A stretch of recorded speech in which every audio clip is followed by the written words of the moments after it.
साल जनता किन किन मुद्दों से परेशान हुई सर? देखिए, जवान, पहलवान और किसान ये तो है ही है। इसके अलावा जो है प्रॉपर्टी आईडी बहुत बड़ा मुद्दा रहा है हरियाणा में और शहरों में खास तौर पे, और परिवार पहचान पत्र पोर्टल जिस तरीके से बनाए गए, पोर्टल बनाए तो नाम ये लेकर के गए थे कि भाई ये जनता की सुविधा के लिए है, लेकिन उन पोर्टल से जनता परेशान हुई है क्योंकि पोर्टल्स का संचालन सही तरीके से नहीं हुआ। मैं आऊं आपके पास, सैयद जवाद कुछ कहना चाह रहे हैं, उसके बाद कमाल साहब मैं आपके पास आ रहा हूं। ये नाराजगी जो है मुझे लगता है भारतीय जनता पार्टी से नहीं, लेकिन नरेंद्र मोदी जी की सरकार से ज्यादा नाराजगी है। केंद्र सरकार से ज्यादा लोग नाराज हैं। जिस तरीके के केंद्र सरकार ने डिसीजन लिए, चाहे किसानों को लेकर के लिए हो, चाहे जवानों को लेकर के लिए हो, चाहे अग्निवीर को लेकर के लिए हो, चाहे जो है बेरोजगारी को लेकर के लिए हमारे साथ हो, ये बीजेपी नाराजगी के जो है मोदी सरकार से ज्यादा है। जफर इस्लाम साहब, नतीजे जो हैं हरियाणा में तो बिल्कुल भी अच्छे नहीं है आपके लिए, और जम्मू कश्मीर में भी जैसा कहा जा रहा था उस हिसाब से आप टक्कर तो कड़ी दे रहे हैं, लेकिन अभी बहुमत के आंकड़े से दूर हैं। देखिए, ऐसा है कि बहुत ही शुरुआती रुझान है। अभी कई राउंड के बैलेट बॉक्सेस खुलेंगे, कई राउंड की काउंटिंग बची हुई है। जिस तरह के रुझान जम्मू एंड कश्मीर में आ रहे हैं, हमें पूरा विश्वास है कि जैसे जैसे दिन ढलेगा सारे बैलेट बॉक्सेस की काउंटिंग होगी तो बिल्कुल ये जो अभी की जो स्थिति है बिल्कुल पलट जाएगी और भारतीय जनता पार्टी अपने सहयोगियों के साथ। जफर इस्लाम साहब, हरियाणा में तो कुछ उलट पलट नहीं होगा, तस्वीर साफ है। देखिए, हरियाणा की बात जहाँ करते हैं कि ये भी अभी शुरुआती रुझान है, थोड़ा इंतजार कीजिए। अगर ऐसी इस तरह के नतीजे आते हैं तो हम जाहिर समीक्षा करेंगे। लेकिन जफर इस्लाम साहब, मुझे गलती बता दीजिए, हरियाणा में क्या हो गई?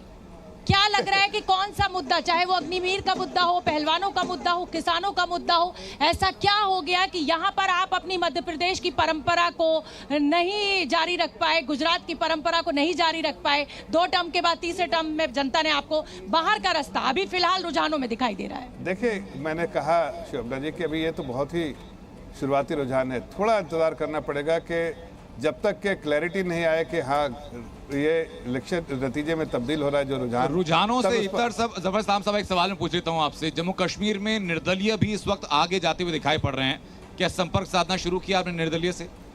देखिए, मैं फिर से दोहराना चाहता हूँ कि जम्मू कश्मीर में, जम्मू रीजन में हम स्वीप करेंगे और वैली में हमारे सहयोगी दल होंगे जो हमारे लाइक माइंडेड लोग होंगे, उनके साथ उनके समर्थन से। यानी निर्दलीय से संपर्क होना शुरू हो चुका है, ये पहले हो चुका था। बहुत सारे लाइक माइंडेड लोग हैं और हम सरकार बनाने में। पीडीपी भी लाइक माइंडेड है, पीडीपी भी। अब ये इस वक्त में कोई जफर साहब, आपने कहा कि क्लीन स्वीप करेंगे जम्मू रीजन में, यानी 43 में से 40 सीटों का आप दावा कर रहे हैं और 5 जो नॉमिनेटेड हैं वो तो आप ही की तरफ है। ये तो पहले ही विपक्ष ने आरोप लगा दिया और 1-2 आदर्श तो हम मान लें कि बीजेपी की सरकार बनने जा रही है जम्मू कश्मीर में। तो मुख्यमंत्री भी बता दीजिए फिर आप किसको बनाएंगे? देखिए, आपको कोई शक हो सकता है, मुझे तो इस वक्त कोई संदेह नहीं, कोई शक नहीं। भारतीय जनता पार्टी इतिहास रचाएगी, सरकार हमारी बनेगी जम्मू एंड कश्मीर में। सर, मुख्यमंत्री का चेहरा, लेकिन अब मुख्यमंत्री भी आपको, जो कि आप मुख्यमंत्री का नाम लिया है, तो मैं बताना चाहता हूं कि इस बार भारतीय जनता पार्टी का एक मुख्यमंत्री होगा जम्मू कश्मीर में और ये अपने आप में एक इतिहास रचेगा।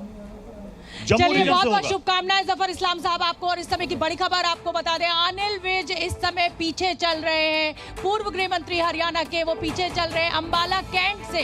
अनिल विज पीछे चल रहे हैं, तो अब मुझे लगता है कि अनंत और प्रत्युष, हमें ये मान लेना चाहिए कि कांग्रेस जिस आंधी का जिक्र कर रही थी, बिल्कुल क्लीन हरियाणा में और बड़े-बड़े दिग्गज इस समय पीछे चल रहे हैं। कमल हक साहब, मैं जानना चाहूंगा कि जिस वक्त 370 को एब्रोगेट किया गया, उस वक्त बड़ी एक कैंपेनिंग की गई थी, बड़ा एक परसेप्शन बिल्ड किया गया था बीजेपी की तरफ से कि बहुत शांति है, नया कश्मीर बन गया है, बहुत बेहतर चीजें हो रही हैं, कोई अंडरकट नहीं है, कोई मुखालफत नहीं है। लेकिन जो आंकड़े सामने हैं वो बता रहा है कि बीजेपी की जितनी परसेप्शन बनाने की कोशिशें थी वो फेल हुई हैं।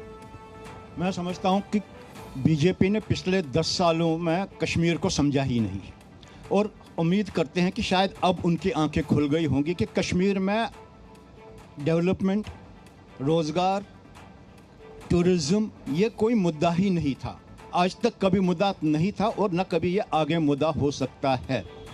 यही वजह है कि बीजेपी शायद कुछ हद तक समझ चुकी थी, चुनाव से पहले वो पूरे कैंडिडेट्स भी नहीं ढूंढ पाए थे कश्मीर में। कश्मीर का जो मुद्दा है वो टोटली डिफरेंट मुद्दा है। वहाँ पे एक मेजॉरिटेरियनिज्म का जो एक इशू चल रहा है वहाँ पे, एक्सट्रीमिज्म का एक मसला जहाँ पे चल रहा है, फंडामेंटलिज्म का जो वहाँ पे अंडरकरंट्स चल रहे हैं, उन चीज़ों को किसी भी पार्टी ने कभी भी लेकिन हाक साहब- आज तक एड्रेस करा ही हाक नहीं। साहब, मैं